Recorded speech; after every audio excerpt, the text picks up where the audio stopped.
Coba mulai, open. Tadi segmennya apa ya?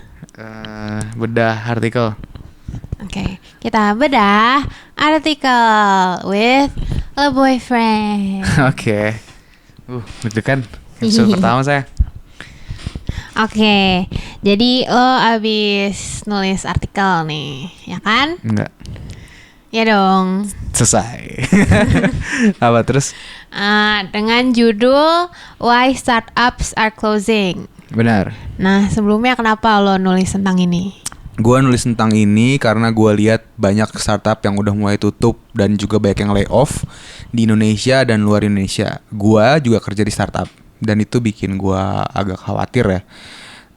Jadi gua riset-riset, gua cari tahu kira-kira kenapa, dan setelah tahu gua coba tulis jadi artikel. Gitar. Gue udah baca artikel lo sedikit demi sedikit. Masa ya? Ya, karena disuruh dan dipaksa. Oke. Tapi muncul beberapa pertanyaan dari otak gue yang tidak seberapa pintarnya ini. Jadi mungkin boleh dijelaskan ulang kali secara singkat. Mungkin akan gue potong-potong dengan beberapa pertanyaan gue dan Oke. Annabelle alias Annabelle. analisa gembel dari gue. Boleh silahkan dijelaskan. Oke, gue bikin contekan ya. Jadi gue akan baca karena gue sendiri nggak hafal. Gue nulis udah lama soalnya. Latar belakangnya tadi udah gue jelasin ya. Terus gue akan bacain hasil riset gue dulu. Dari hasil yang gue cari, ternyata di 2023 itu aja ada 3.200 startup tutup di 11 bulan pertama tahun 2023. 3.200 Ini di seluruh dunia apa enggak? di seluruh dunia. Setahu gue ada di seluruh dunia. Ini gue dapat dari New York Times. New York Times itu kerjasama sama PitchBook untuk cari data ini. 3.200 startup itu sama dengan 27,2 miliar dolar. Kalau dirupiahin itu 400 miliar. Jadi 3.200 startup hilang, 400 miliar rupiah hilang. Hangus, mereka semua bangkrut, to zero. Di Indonesia juga ada JDID yang tadinya udah unicorn katanya. Ada Fabelio, ada Happy Fresh yang valuasinya udah mungkin puluhan juta dolar atau ratusan juta dolar, gue nggak tahu sih, tapi udah gede banget. Itu tutup semua. Udah gitu ada belasan ribu orang juga di layoff dari tahun 2002 sampai 2003 dan mungkin 2024 akan lanjut terus. Nah, menurut gua ini tuh selesainya era hype startup, tapi startupnya sendiri nggak berakhir gitu loh. Maksud gue makin akan selalu ada startup, akan selalu ada funding, tapi era hype-nya di mana lu gampang banget raise fund itu menurut gue udah selesai. Oh, dan mungkin di mana startup tuh sedang dielu-elukan gitu. Di gue kan. Iya. Berakhir. Benar. Nah, era kemarin itu yang berakhir ini gue sebut hype era atau era kemasan lah di startup. Hype era ini gue catat mulai dari 2010. Kenapa 2010? 2008 itu ada housing market crisis di Amerika kan. Jadi ekonomi memburuk. Untuk mengatasi pemburukan ekonomi itu, untuk memicu perkembangan ekonomi, Bank Sentral Amerika waktu itu nurunin bunga suku bunga acuan hampir ke 0%. Nah, suku bunga acuan atau interest rate itu kalau rendah memicu investasi di bidang teknologi. Mungkin kalau gue jelasin lagi, interest rate itu membuat cheap capital, modalnya murah, itu jadi gampang cari uang. Bisnis berjaya karena pinjam uang juga jadi gampang karena Ini rendah kan bunganya kan. Interest rate-nya rendah Near kan? zero ya. Jadi kan kalau misalnya disebutnya interest rate-nya misalnya 0,2% gitu. Terus semua bank ikutin, misalnya anggaplah kita simplifikasi. Gue bukan orang finance jadi gue nggak terlalu ngerti. Cuman gue tahu itu mempengaruhi bunga pinjaman dan bunga tabungan. Misalnya lu punya bisnis, terus lu mau pinjem uang 500 juta untuk bikin cabang gitu di 5 kota. Jadi lebih murah tuh karena bunganya rendah kan. Jadi lu akhirnya berani tuh minjem uang untuk gedein bisnis. Dan lu juga jadi bisa hire banyak orang dan orang juga berani spend more. Terus pengelola dana pensiun, bank dan asuransi juga milih instrumen investasi yang high return. Karena ngapain mereka nabung di deposito atau beli obligasi, karena bunganya rendah kan. Jadi mereka lebih milih invest di sesuatu High risk. yang benar, yang high risk tapi high return gitu. Contohnya ya Smart di ya, contohnya VC itu mereka invest di VC. Jadi VC itu kan bukan pakai uang sendiri ya. Mereka tuh himpun dana juga dari luar kan. Dana itu datang dari dana pensiun, dari asuransi dan dari bank. Gitu. Nah, ketika interest rate rendah, mereka si tiga tadi itu pindah ke VC. VC itu invest di startup. Nah, kenapa VC itu invest di startup yang biasanya teknologi? Karena mereka ngelihat keberhasilan dari Google, Facebook dan Amazon. Google, Facebook, dan Amazon tuh startup di fase 1 lah, fase 0 lah. Google, Amazon di fase 0, Facebook mungkin 0,5. Revenue Google itu pas IPO tahun 2004 itu cuma 3,2 miliar, nggak cuman sih. Tapi di 2009 jadi 23,65 miliar. Tuh, jadi hampir kayak berapa? 8 kali lipat dalam waktu 5 tahun doang. Ini cepet banget kan growth-nya kan. Itu disorot lah ya sama semua orang, apalagi especially venture capitalist. Yang ngiler lah pasti Iya, kan, ngeliat keberhasilan visi-visi sebelumnya. Betul. Kayak Sequoia Ya, Kabita ya. Udah gitu investornya Facebook nih ada Excel Capital, itu invest 12, juta dolar di tahun 2005. Ketika Facebook IPO tahun 2012 itu berubah jadi 9 miliar. Berarti itu hampir 1000 kali lipat. Itu kan gila banget, berarti kan growth-nya cepet banget. Nah, VC ngiler lah semuanya. Jadi karena balik lagi ya, karena interest rate rendah, orang-orang mau invest di VC invest di startup karena punya rekam jejak growth yang luar biasa gitu loh. Nah, terinspirasi dari growth yang super besar dan cepat dari Google, Facebook dan lain-lain, VC juga VC yang baru-baru itu juga push startup untuk growth cepatnya. Mereka nggak peduli nih revenue atau bisnis modelnya. Pokoknya mereka maunya, gue mau duit gue berkali-kali lipat secepat mungkin. Silakan Vanessa.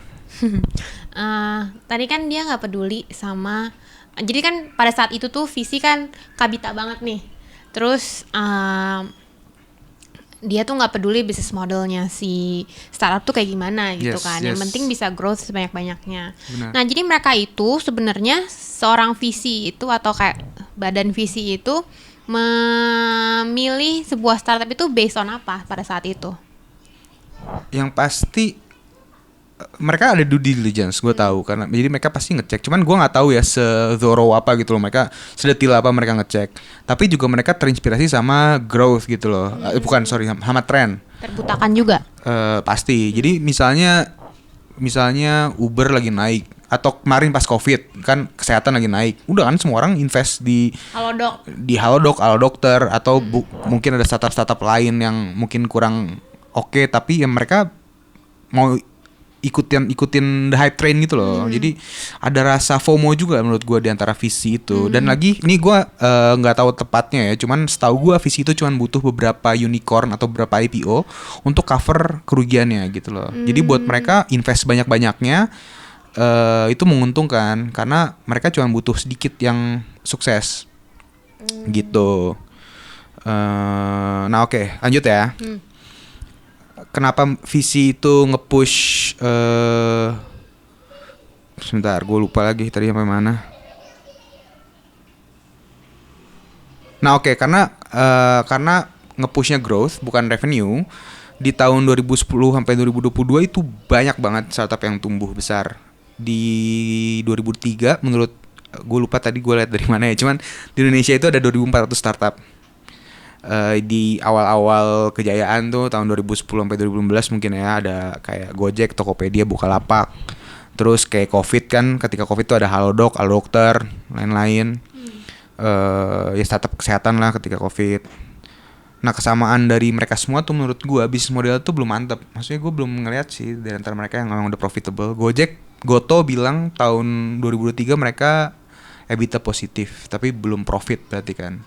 Karena EBITDA itu kan earning before interest, tax sama amortization, gitu-gitulah.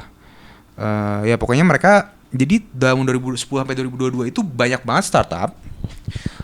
Tapi dari hampir gue nggak tahu berapa persen ya. Cuman kalau seluruh dunia setahu gue 60% startup itu unprofitable, 40%nya profitable. Gue nggak tahu di Indonesia berapa. Jadi dengan 2.400 startup yang cuman segelintir yang profitable, sisanya masih bergantung sama pendanaan. Bayangin mereka udah operation kayak Gojek tuh udah 10 tahun berarti kan, masih bergantung sama pendanaan, belum punya profit. Nah tahun 2019 tiba-tiba COVID. lockdown nih bikin produksi sama supply chain terhambat. Jadi ada shortage lah. Akhirnya inflasi kan, harga barang naik karena kelangkaan kan. Betul. Misalnya tadinya ada 1 juta susu di satu kota, sekarang tinggal 500.000. Jadinya harganya naik tuh karena langka. Semua orang pengen beli susu tapi cuma dikit stoknya. Nah, ditambah lagi ada perang Rusia sama Ukraina tahun 2021. Jadi inflasinya makin buruk lah. Akhirnya di US itu tahun 2022 inflasinya tertinggi selama 30 tahun atau 20 tahun gitu. Itu mencapai 9%. Jadi kalau hampir 10% tuh. Jadi kalau harga tadinya 100.000 sekarang jadi 110.000. Padahal kan ya maksudnya itu buruk lah, mengagetkan lah.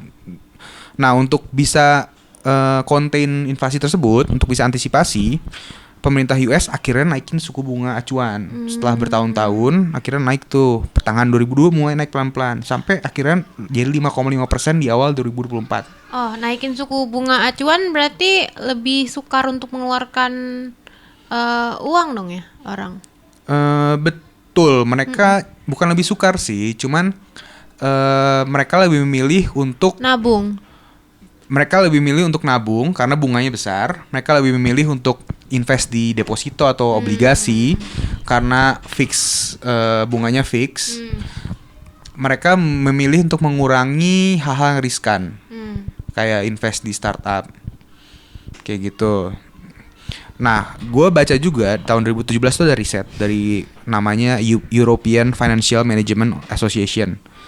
Menurut riset mereka, 1% interest rate itu penurunan 3,2% di dana pendanaan VC. Gimana? 1% kenaikan interest rate, penurunan 3,2% di dana funding VC. Ngerti nggak lo? Jadi kalau tahun ini VC total sumbangannya ke startup misalnya $100 juta, itu turun 3,2% kalau interest rate-nya naik 1%. Oh, tapi kan interest rate tadi naiknya 5,5%. naiknya 5,5. Berarti dikali 5,5 itu 3, berapa persennya 2% tadi? Ya, kita anggap 5% lah ya. Jadi 16% tuh kira-kira turunnya.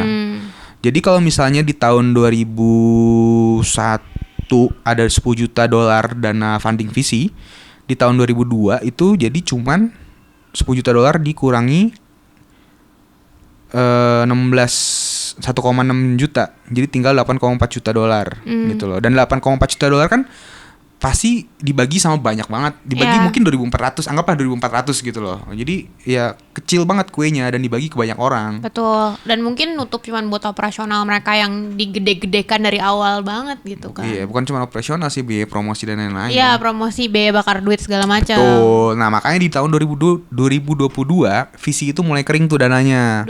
Awal 2022. Pertengahan 2022. Oh, pertengahan. Nah, ya, karena mereka udah nggak punya dana, orang-orang udah nggak mau invest di VC kan. Sementara ini mereka investnya di obligasi atau deposito. Tapi ini semuanya berawal dari tadi Amerika inflasi tadi. Kekeringan ini? Iya, betul. Oh. Gue ngeliat ada mungkin 2 hal ya. Nanti gue sebutin satu hal lagi. Cuman yang satunya adalah pasti inflasi. Oh, memang berkiblat ke Amerika ya, sampai ke Indonesia.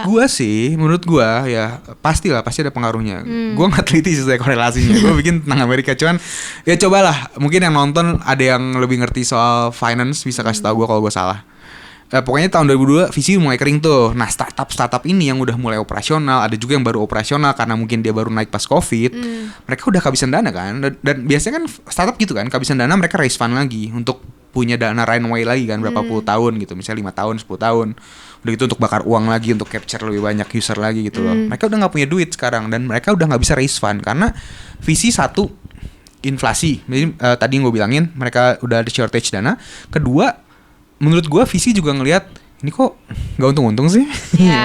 Mereka pasti udah mulai trust issue. Bener, mulai sanksi lah. Nih kayak, nih gue udah kasih duit berapa kali kok lu belum profit juga sih. Gitu loh. Jadi akhirnya makin susah untuk startup bisa cari dana perpanjangan hidup. Lifeline-nya tuh makin berkurang. Yes, silakan. VC itu memiliki ini nggak sih andil atau peran dalam decision makingnya? Nggak semua. Ada yang kayak gitu, ada juga yang enggak. Oh. Banyak yang nggak peduli. Banyak nggak peduli, naruh duit doang gitu. Ya. Kayak judi berarti ya? Kayak judi, hampir kayak judi. Tapi itu oversimplification sih. Ya, gua nggak tahu lah. Cuman dari gua yang awam ngeliatnya itu hampir kayak judi. Oke, nah jadi kan startup ini tadi nggak bisa nyari duit, nggak punya duit dan nggak bisa cari funding. Mereka harus efisiensi kan. Mereka mulai dari freeze marketing dulu tuh pelan-pelan kan. Tiba-tiba banyak agensi yang nggak diperpanjang kontraknya. Abis itu mulai ada startup tuh. Enggak, pertama freeze hiring dulu, udah nggak nyari lagi. Tiba-tiba lay off kan, mulai pada lay off jatuh tuh kita tahu lah, Shopee banyak banget, Goto banyak banget, Traveloka itu udah pada lay off. Kemudian banyak juga yang tutup. Kayak yang tadi gue sebutin, JDI ditutup, Happy Fresh, Fabelio, terakhir rumah.com tutup, Pegi-Pegi tutup. Karena mereka udah nggak punya jalan lagi, udah nggak ada visi yang mau ngasih duit, mereka juga nggak bisa minjem duit. Karena startup tuh biasanya nggak punya aset kan, kalau nggak punya aset apa yang mau diagunin gitu untuk pinjem duit. Kayak Gojek gitu kan nggak ada motor atau mobil karena semuanya punyanya si mitra. Betul. Gitu kan. Jadi kolateralnya apa gitu loh ketika lu mau minjem uang. Dan mereka juga mereka nggak bisa berkompetisi karena mereka nggak punya duit buat ngasih diskon ke kita. Bener. Nah, jadi kok toh mereka mau beroperate dengan normal tanpa diskon, itu akan kalah dengan kompetitor yang lain. Betul. Benar kan? Betul ya. Mereka startup tuh toxic relationship antara startup dengan startup lainnya. Kayak misalnya Goto gitu sama Grab atau Tokopedia sama Shopee, mereka nggak bisa naikin margin mereka gitu loh. Mereka nggak bisa ngambil lebih banyak dari kita atau dari si driver atau dari si restoran karena nanti mereka cabut. Tapi mereka juga nggak bisa berhenti kasih promosi karena kalau mereka berhenti kasih promosi kita pindah ke Shopee atau kita pindah ke Grab atau ke Gojek dan sebaliknya. Semuanya sebenarnya kayak spiral down gitu. Racing to zero kalau gue bilang. Jadi mereka balapan untuk sampai habis-habisan aja, udah tunggu siapa yang bangkrut. Menurut gue ujungnya bakal jadi monopoli sih. Cuman monopoli itu bahaya kan, karena akhirnya cuma satu perusahaan dia bisa ngatur harga sesuka hati. Iya, kayak PLN.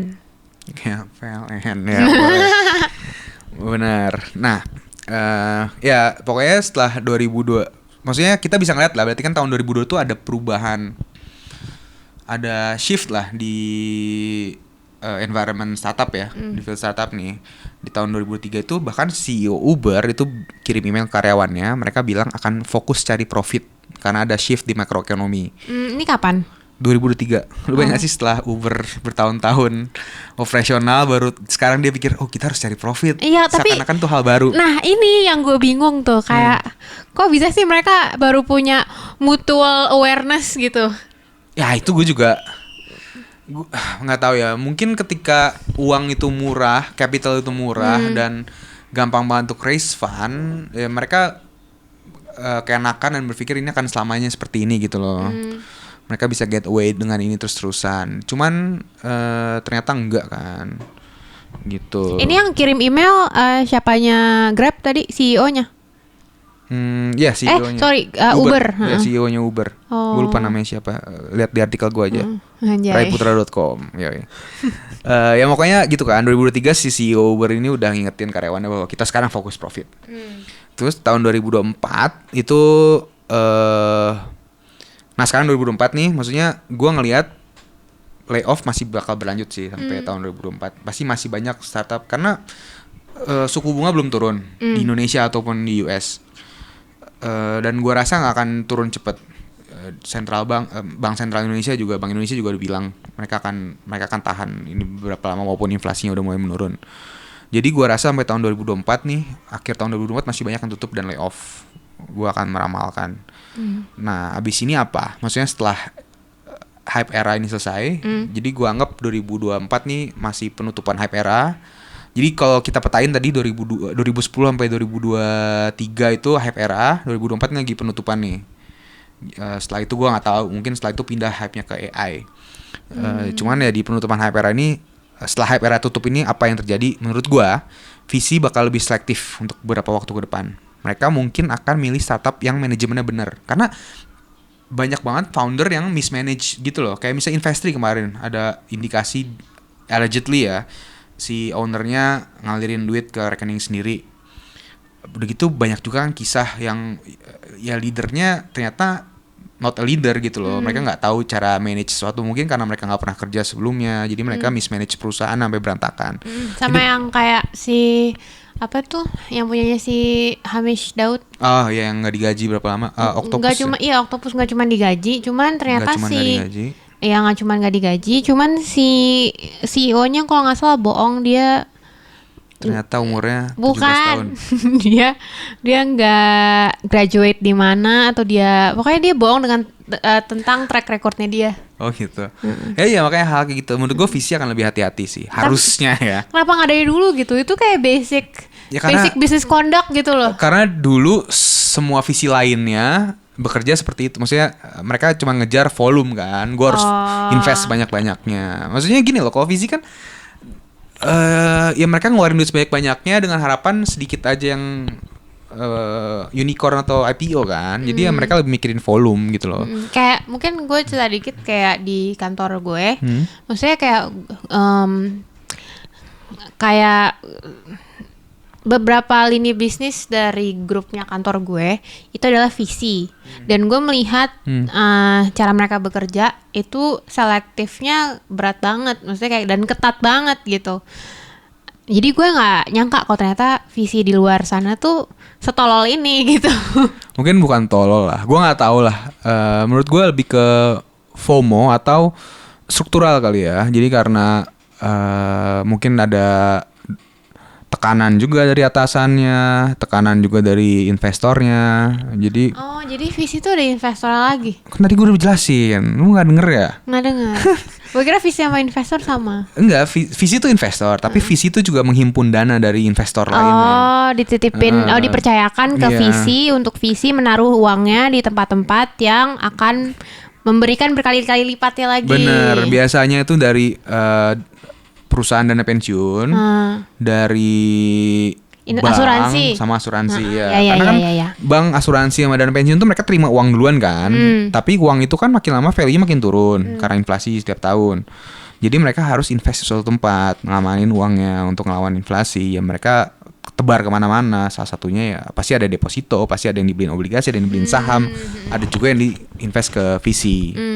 Kayak gitu. Nah menurut gue jadi tadi satu, dia akan lihat manajemen yang sehat. Kedua juga mereka akan cari bisnis model yang lebih sehat. Pasti mereka udah belajar lah, nggak growth.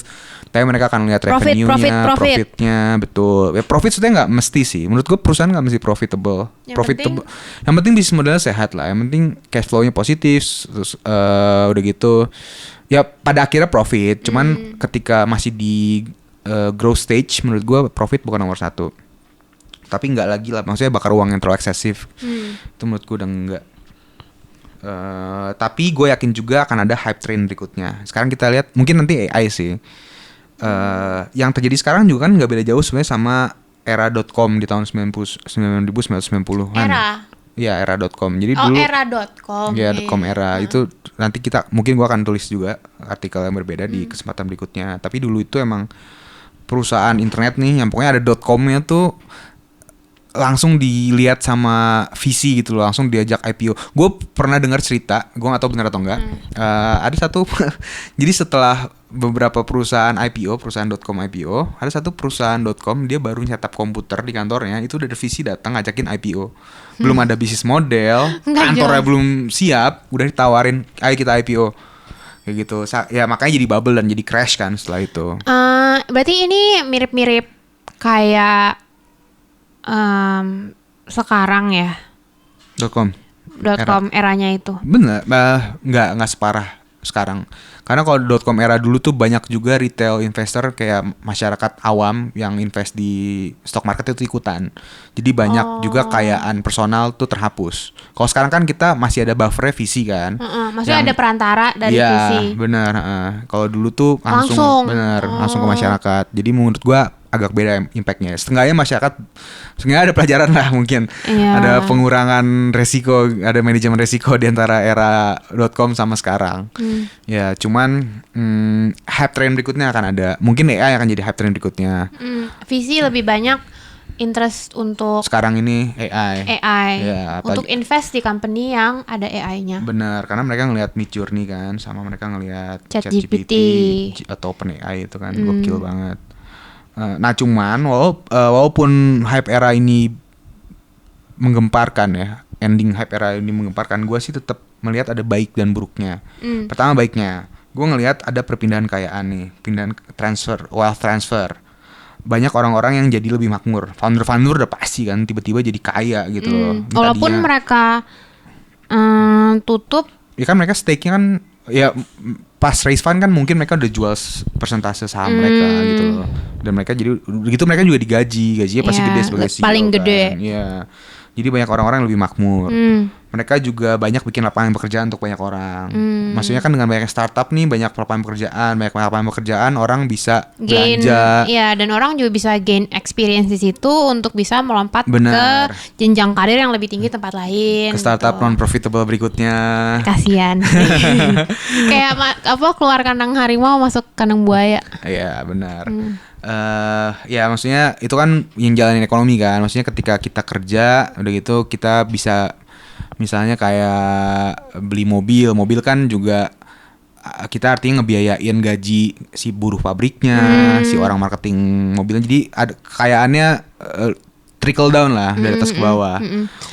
Dan itu mungkin kayak so much activity going on dan transaksi going on di era itu dan banyak orang-orang yang terlibat juga di situ gitu. Ya itu pasti peningkatan di GDP-nya juga bagus. Kecipratan lah orang-orang. Belum lagi kita sebagai end customer juga dapat diskon. Iya benar. Ya, itu kan juga sebenarnya menguntungkan ya. Iya. Itu satu. Jadi distribusi kekayaan. Kedua itu udah demokratisasi. Misalnya dulu itu orang nggak akan bisa punya hotel, susah lah untuk punya hotel. Sekarang ada Airbnb, lu bisa rumah lu yang nggak kepake misalnya bisa disewain. Udah gitu lu dulu mesti punya toko, sekarang lu bisa Tokopedia. Di rumah aja bisa jualan. Lu nggak perlu restoran, lu cukup pakai dapur rumah lu untuk jualan. Banyak yang sukses dari situ. Itu demokratisasi banyak hal.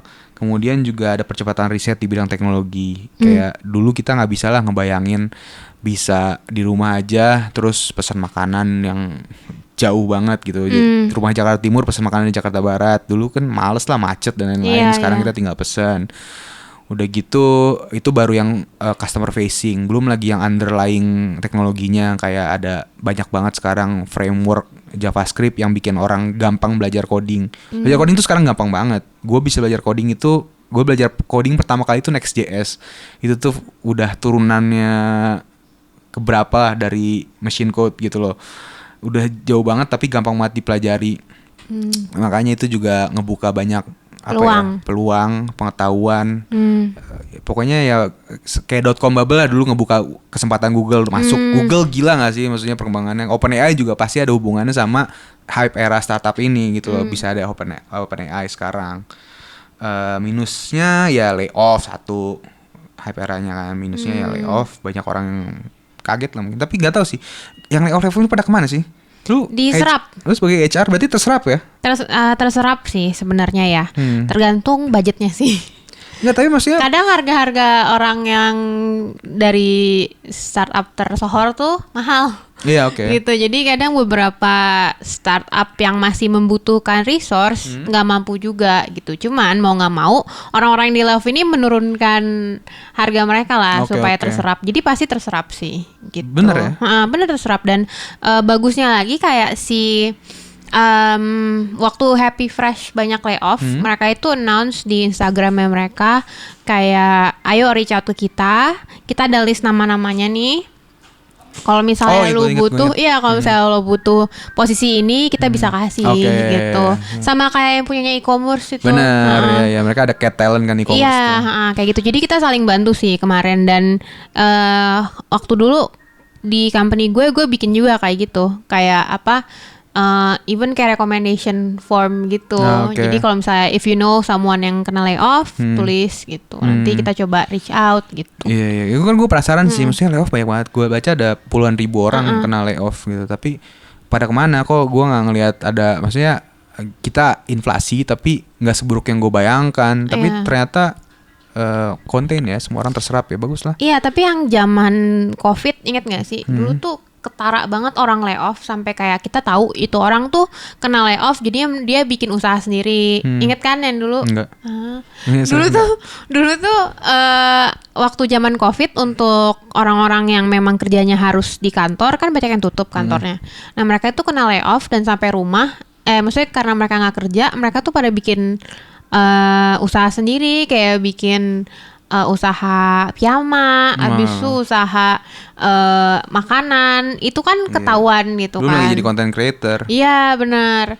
Itu kan kayak kentara gitu kan. Kalau sekarang tuh kayak walaupun layoff ya orangnya masuk lagi ke tempat lain gitu. Iya. Ya bagus lah berarti. Maksudnya ekonomi masih berjalan. Iya, Jadi nggak perlu semoga. khawatir resesi. Hmm. Ya. Dan kemudian minusnya lagi, mungkin sekarang ada startup yang benar, yang teknologinya emang bagus, emang will change the world.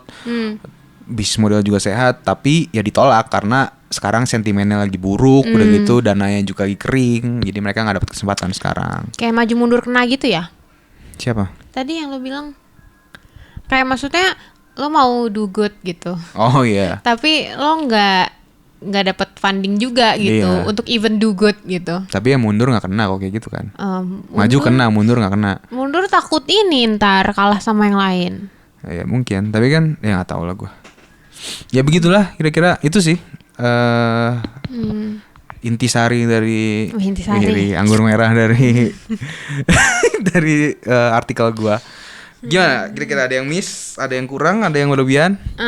Ini episode pertama kita, gimana cara gue present artikel gue? Oke, Lumayan. lumayan. Lu lebih ngerti nggak dari sekarang? Lu lebih ngerti nggak? Ini kalau pada baca artikelnya langsung, ini far more simple dari artikelnya. Mungkin. Nah artikel lo cukup susah sih menurut gue untuk Masa? dibaca. Menurut Iya. gua enggak. Coba pada baca dong, biar sekarang cuma 27 apa yang baca. Coba. Gua Klik link sedih. di bio. Iya, benar. Link OnlyFans kita. Astagfirullah. Oke, apalagi mau dibahas, ada nggak? Mungkin kedepannya ini akan menimbulkan startup yang lebih kuat lagi Betul, dan lebih berhati-hati. kompetisinya jauh lebih ketat lagi berarti. Maksudnya gak sesimpel kayak lo bisnis modelnya jelek lo kalah gitu, karena semuanya kedepannya bakal ngebenerin bisnis model mereka kan. Benar. Mungkin ya kompetisinya akan lebih sehat sih, dan startupnya mungkin ya akan berusaha untuk profitable, yang mana itu bagus karena emang menurut gue bisnis harus kayak gitu. Cuman ya bersyukurlah karena kita udah menerima banyak diskon dan kenaikan gaji. Betul. Setiap kali pindah startup. Ya, Jadi ya ada yang bisa disyukuri, ada yang juga harus diperbaiki. Gitu dah. oke. Segitu aja guys dari kita. Oke, makasih untuk yang udah nonton. Kita harus punya closing, jelek banget closingnya. Mau buka request nggak? Request apa? Mau bahas apa guys di Oh, sini? ya, oke. Lumayan kan dari 5 yang nonton. Nah. Mungkin ada 1 orang yang gak ada kerjaan. Iya, yang kasihan sama kita Iya, terus gitu. Kok komen. kayaknya asik Iya. sendiri gitu. Tapi komennya gak jelas, gak nyambung ternyata. Iya. Yaudah kalau gitu, oke, bye-bye. Bye bye.